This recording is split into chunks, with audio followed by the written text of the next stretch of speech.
Grâce infinie de notre Dieu qui un jour m'a sauvé. Oh, j'allais de lieu en lieu quand tu m'as retrouvé. Et maintenant je vois. Chers amis auditeurs, chers frères et sœurs, chers internautes, bonsoir. C'est avec un grand plaisir que nous vous retrouvons pour un moment de grâce, un moment de discussion autour de la parole de Dieu. Nous sommes en ce moment même à Saint-Laurent-du-Maroni et nous sommes heureux d'être avec vous. Ce soir, tout d'abord, je me présente, Katia. Je suis avec Pasteur Florentin. Bonsoir, Pasteur Florentin. Bonsoir, Katia. Comment allez-vous? Très bien, merci. Et toi? Très bien, par la grâce de Dieu. Je vais d'abord vous inviter, chers amis, à faire une courte prière avant de rentrer dans le vif du sujet. Notre Père et notre Dieu, nous te remercions pour toutes les bénédictions que tu nous as accordées durant cette journée. Veuille nous pardonner de toutes nos fautes commises en pensée, en parole et en action. En cet instant, alors que nous allons parler de ta parole, parler de toi, nous allons nous abreuver à ta source d'eau. Seigneur, nous te demandons d'être avec nous et de nous accorder ton Saint-Esprit, de bénir tous ceux qui nous regardent, tous ceux qui nous écoutent et de permettre que nous puissions trouver les mots, les paroles dont nous avons besoin afin de continuer à être connectés à toi durant ce confinement. Merci de nous bénir et de nous garder. Au nom de Jésus et pour ta gloire. Amen. Amen. Ce soir, nous avons un sujet particulier, un sujet qui s'intitule « Secret pour surmonter l'inquiétude ». Secret pour surmonter l'inquiétude. Alors, ma première question, Pasteur Florentin, est celle-ci. Pourquoi ce thème? Eh bien, il suffit de regarder autour de nous pour constater que le Covid-19 a créé un terrain fertile à l'inquiétude. Le virus, en quelques semaines, a atteint une multitude. Confinés, beaucoup souffrent de lassitude. Les septagénaires tombent en décrépitude. Le personnel soignant crève de lassitude et beaucoup regardent l'avenir avec incertitude. Les frontières sont bloquées. Les vols sont annulés. La bourse a craqué. Le monde est paralysé. Les écoles, les églises, les bars, les restos, les cinémas sont fermés. Les marchés sont supprimés. Les compétitions sont reportées. Plus le droit de circuler. Les gardiens de prison sont stressés. Les prisonniers sont terrifiés. Les patrons sont affolés. Les salariés sont troublés. Les politiques désemparés. Le coronavirus, mesdames et messieurs, nous a introduit dans un nouveau processus. Il a diminué la faculté de jouir de la stabilité et de la paix intérieure. Beaucoup paniquent et cèdent à la peur. Étant confiné, pour que la joie règne au foyer, il faut savoir comment surmonter victorieusement l'inquiétude et vivre en toute quiétude. Et je crois qu'avec Jésus, le combat n'est pas perdu. Il nous ménagera une issue, car avec lui, on n'est jamais déçu. Alors, vous nous avez vraiment dépeint la situation dans laquelle se trouve notre monde aujourd'hui. C'est exact. Mais dites-moi, que disent les spécialistes au sujet de l'inquiétude? Vous savez, lorsqu'on devient prisonnier de l'inquiétude, on développe ce qu'on appelle des maladies psychosomatiques. Pouvez-vous nous définir ce terme, psychosomatique? Eh bien, le mot psychosomatique vient de deux mots grecs, le mot psyché qui veut dire esprit et le mot soma qui veut dire corps.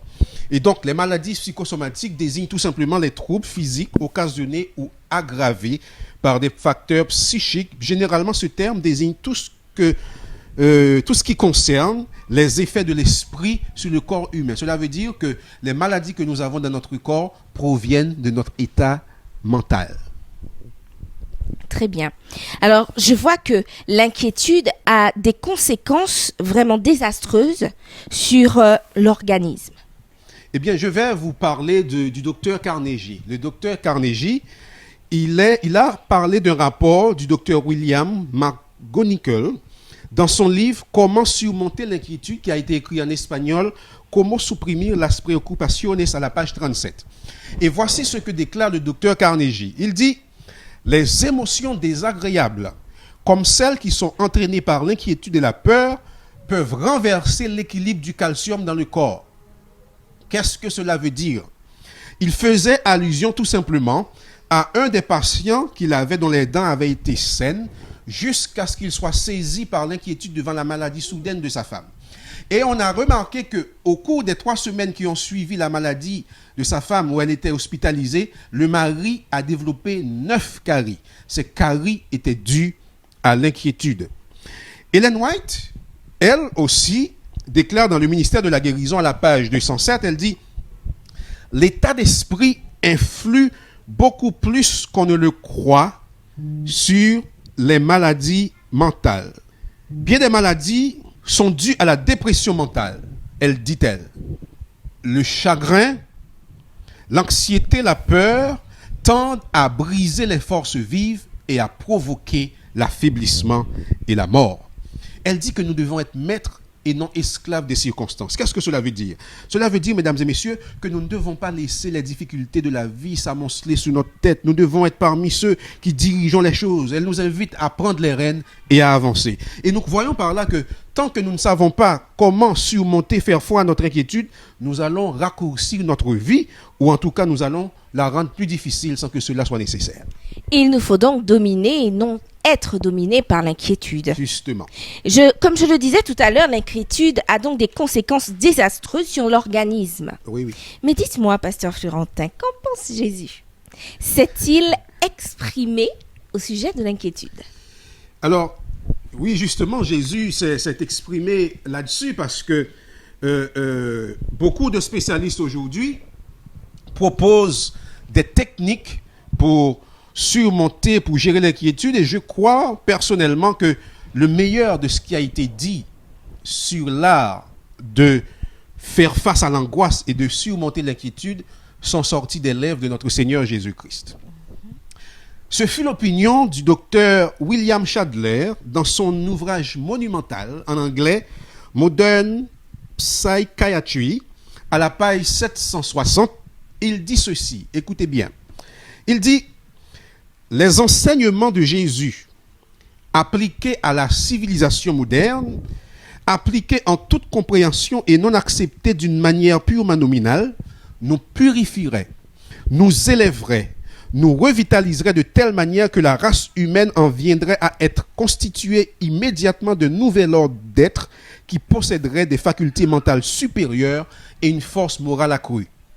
Il poursuit et dit: faisant abstraction des récompenses futures de la religion, laissant de côté toute discussion dans l'au-delà, il vaudrait la peine que tout homme, que toute femme vive la vie chrétienne, ne serait-ce pour la récompense mentale et morale qu'elle procure dans le monde présent.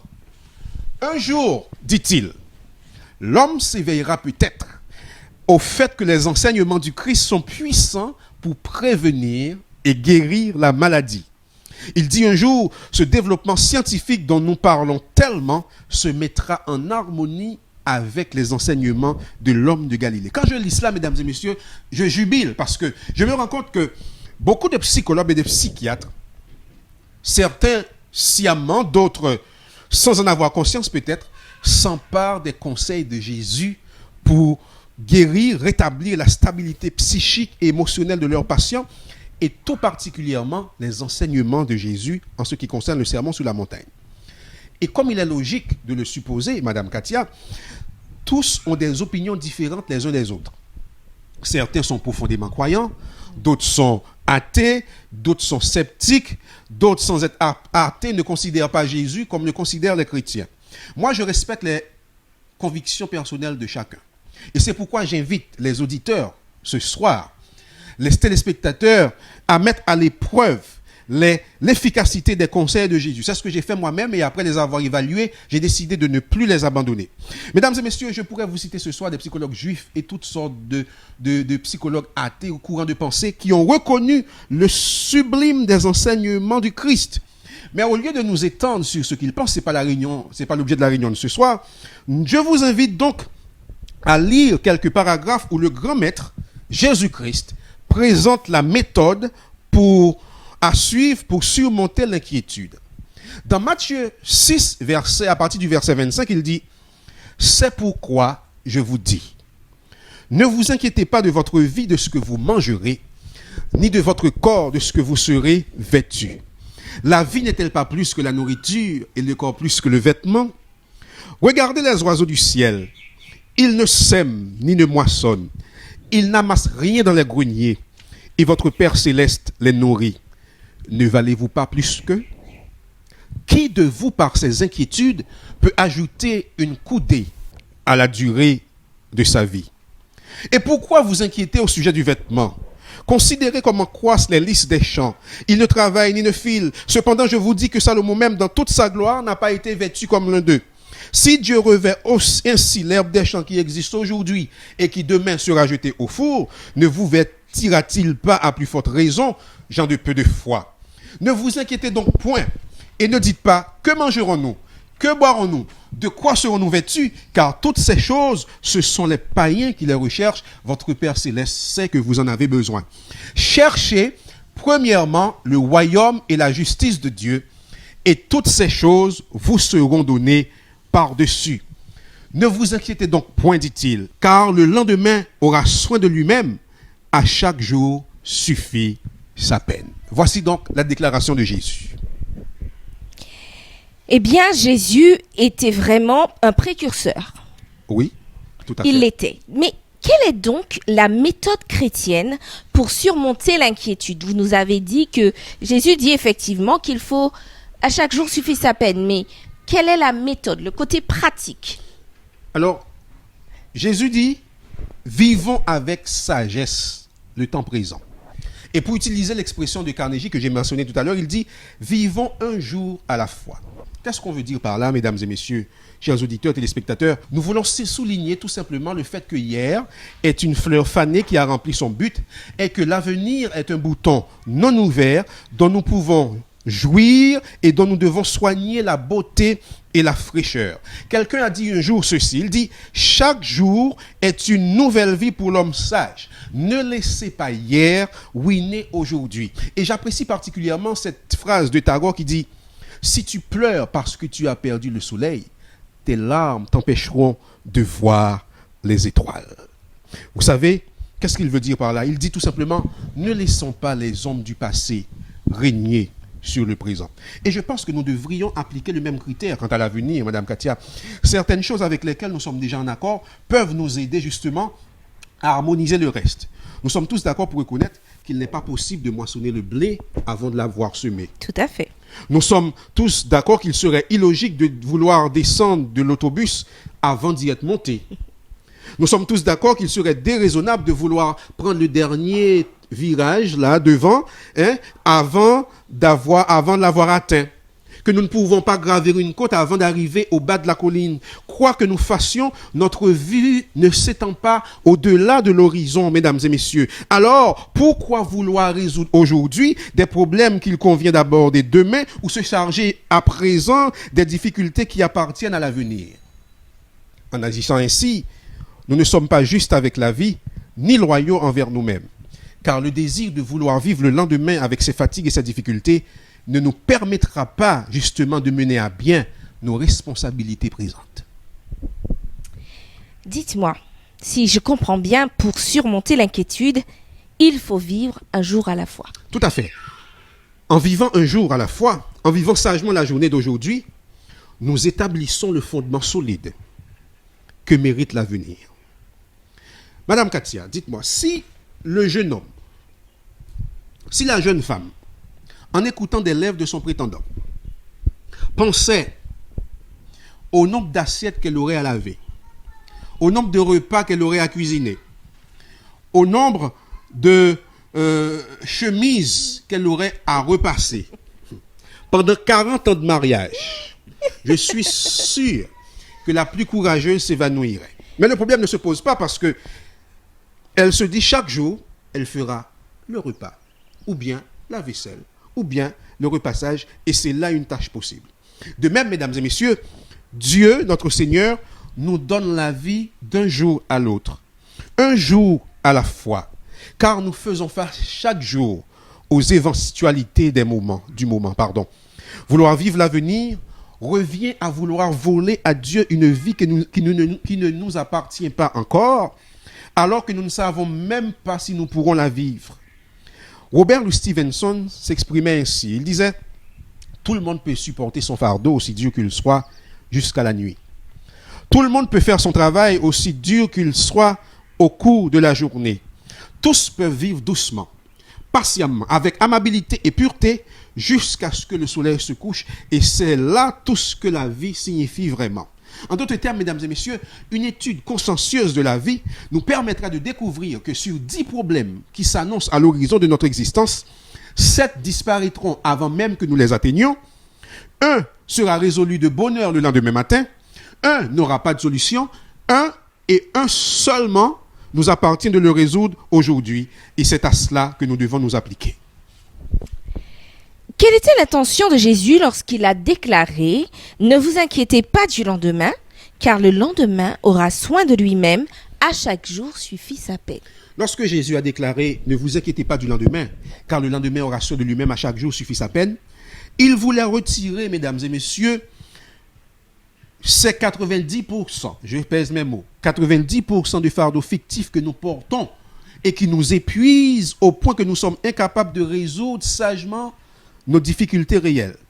Jésus voulut nous guider en ce sens, mais aussi nous donner des indications concernant les 10% de problèmes insolubles. Oui, il y a 10% de problèmes insolubles. Ok, mais justement, que faut-il faire des 10% de problèmes insolubles? Eh bien, lorsqu'il ne nous est pas possible de changer les choses, souvenons-nous que nous pouvons changer d'attitude envers elles. Okay. Une jeune fille déplorait les disputes constantes dans son foyer. Un jour, on constata qu'elle était sereine et reflétait la paix intérieure. On lui demanda « Comment vont les choses chez vous ?» « Comme toujours, répondit-elle. Mais je suis différente. » Devant les problèmes insolubles et les solutions inévitables, mesdames et messieurs, nous devons être différents du commun des mortels et même peut-être adopter une attitude différente de celle que nous avons eue jusqu'ici. Milton disait que ce n'est pas un malheur d'être aveugle, mais c'est un malheur de ne pas pouvoir supporter la cécité. Le psychologue William James nous dit « Acceptez qu'il en soit ainsi ». L'acceptation de ce qui est arrivé est le premier pas pour surmonter les conséquences d'un malheur quelconque. Non seulement pour surmonter les malheurs, mais pour surmonter l'inquiétude. Très bien.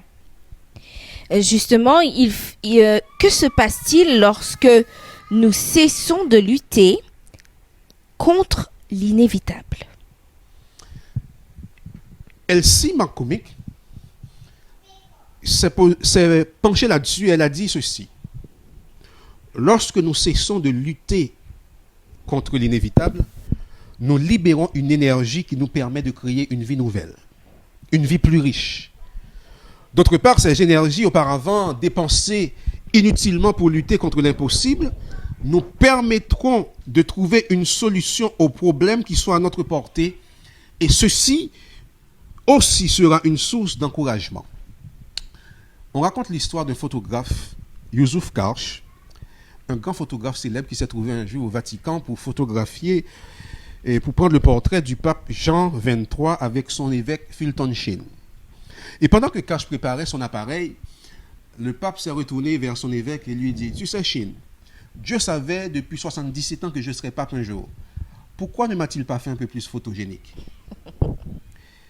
Cette attitude pleine d'humour adoptée par Jean XXIII correspond à une amère réalité dans la vie de millions de personnes qui s'usent à lutter contre l'inévitable. Ne pas accepter l'inévitable, mesdames et messieurs, manque autant de sens commun que de vouloir retenir le soleil. La véritable paix de l'esprit, disait Ling Newton, vient de l'acceptation du pire. Et elle dit que psychologiquement, ceci correspond à une libération d'énergie. Et ceci est exact. Je crois, mesdames et messieurs, que ceci nous permet d'avoir une libération d'énergie, la libération d'énergie dont nous avons besoin pour vivre joyeusement et d'une façon satisfaisante la journée d'aujourd'hui. On dit qu'il y a un proverbe chinois, Madame Katia, ou un proverbe, ou un dicton qui dit à peu près ceci. Il dit, le problème a une solution. Alors, pourquoi est-ce que je m'inquiète? Et si cela ne vous parle pas, je peux vous trouvez peut-être la logique dans cette autre phrase qui dit « Pour les maux du monde, où il y a ou il n'y a pas de solution.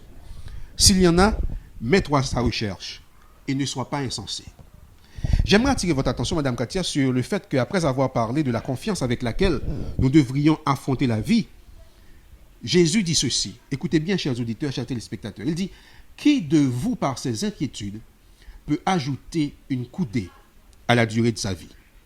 Si, en s'inquiétant, quelqu'un pouvait grandir de quelques centimètres, beaucoup vivraient avec un complexe de moins. Mais il est également certain, mesdames et messieurs, que le complexe disparaîtrait si elle était disposée à accepter ce qui est plus que se résigner, l'inévitable. J'avais un professeur qui avait l'habitude de dire « Si en se lamentant nous pouvions arranger les choses, moi aussi, je le ferais toute la journée. » Mais les paroles, malheureusement, n'arrangent rien. Je sais que ce principe n'est pas facile à appliquer, à moins que nous n'acceptions l'autre principe mentionné par Jésus. Quel est ce principe mentionné par Jésus? Eh bien, l'autre principe mentionné par Jésus, c'est la foi. La Bible nous dit que la foi est une ferme assurance des choses qu'on espère et une démonstration de celles qu'on ne voit pas. Et vous savez, certains d'entre nous, nous parcourons la vie comme des enfants qui n'ont jamais encore été à l'école. On prend un livre en main, nous voyons les pages imprimées, mais et c'est comme si nous n'avons pas saisi le sens de ces pages. Et ceci nous remplit de perplexité au point où nous perdons le sommeil. Nous souffrons de palpitations, nous souffrons d'hypertension, d'ulcères ou d'autres maux, car la vie nous paie de notre manque de foi en l'avenir et en Dieu notre Seigneur. Si vous, chers auditeurs, chers téléspectateurs, vous vous trouvez dans ce cas, l'exemple de ce soldat prisonnier au cours de la Seconde Guerre mondiale peut nous aider. Il était enfermé dans une cellule semblable à une oubliette. Mais au cours de toute sa captivité, il maintint une attitude joyeuse. Si c'était vous, vous êtes enfermé dans un petit cachot, quel serait votre état d'esprit? Ce serait sûrement très très difficile. Lui, il sifflait, il chantait. Cela me fait penser à Paul et Silas. Et il était tellement joyeux au point qu'il paraissait être plus heureux que les gardiens de prison. Un jour, un gardien lui dit « Quelle est la raison de ton attitude? Pourquoi es-tu toujours aussi joyeux ?» Il répondit « Regardez cette fenêtre-là, tout en haut. Lorsque je regarde dehors, je vois le ciel bleu. Il n'y a pas de raison de désespérer tant qu'il en est ainsi. » Je crois, mesdames et messieurs, que pour ceux qui ont grandi à la campagne, ils ont eu l'occasion de vivre cette scène à plusieurs reprises. Un agriculteur assis sur son tracteur, retournant la terre, et derrière lui, une grande quantité d'oiseaux blancs tournoyant avec candeur et innocence. Et vous savez, les oiseaux le suivent et ils mangent comme si l'agriculteur travaillait uniquement pour eux.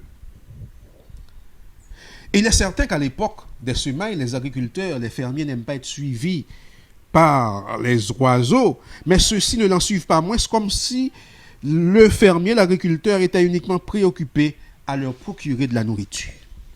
Et en lisant le texte de Matthieu 6, une partie du paragraphe des Écritures que nous avons mentionné tout à l'heure, nous nous sentons inclinés à penser que d'une certaine manière, il en est ainsi.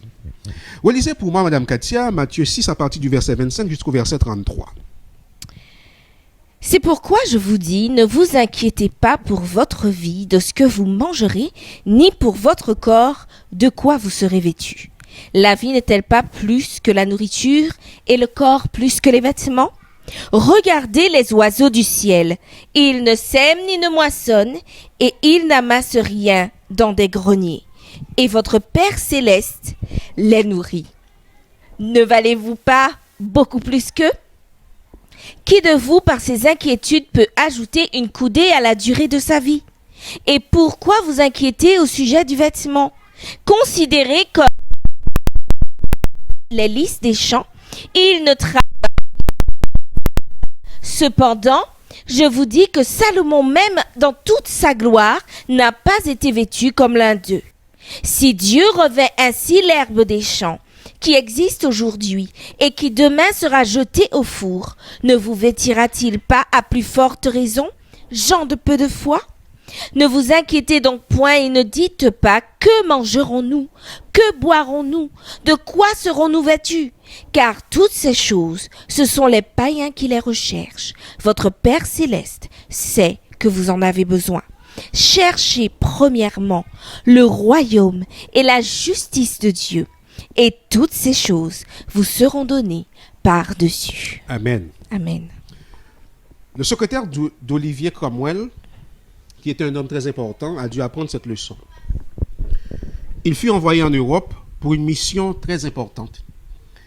Et il a dû passer la nuit dans un village de la côte, mais il ne put dormir. L'inquiétude le rongeait et il ne faisait que se retourner dans son lit. Selon la coutume, un serviteur devait dormir dans sa chambre et cet homme avait l'obligation de dormir profondément. Il devait dormir profondément. Profondément. D'accord. Et ceci a rendu le secrétaire nerveux, si nerveux au point qu'il a réveillé le serviteur. Celui-ci demanda alors pourquoi son maître ne pouvait pas se reposer. Il dit « J'ai peur, je suis inquiet. J'ai peur que ma mission ne réussisse pas, répondit-il. S'enhardissant un peu plus, le serviteur reprit la parole et lui dit « Mon Seigneur, me permettez-vous de vous poser une ou deux questions? Je te le permets. Est-ce que Dieu régnait sur le monde avant que nous naissions? Demanda humblement le serviteur. Évidemment, répondit le secrétaire. Est-ce qu'il continuera à le faire après notre mort? Sans aucun doute. Alors mon maître, reprit le serviteur avec davantage d'assurance, pourquoi ne pas le laisser aussi régner sur le présent? Quelques minutes plus tard, l'histoire nous dit que les deux hommes dormaient profondément. L'apôtre Pierre, mesdames et messieurs, qui avait entendu les enseignements que le Seigneur donna sur la montagne, nous conseille. Il dit, déchargez-vous sur lui de tous vos soucis, car lui-même prend soin de vous. Chers amis, chers auditeurs, chers téléspectateurs, pourquoi ne pas en faire vous-même la preuve? Vous verrez comment les problèmes qui vous préoccupent en ce moment diminueront immédiatement à partir du moment où vous mettez votre foi, aussi faible qu'elle soit, dans le tout-puissant créateur de l'univers. S'il s'occupe des oiseaux, comment ne s'intéresserait-il pas à la solution de vos problèmes?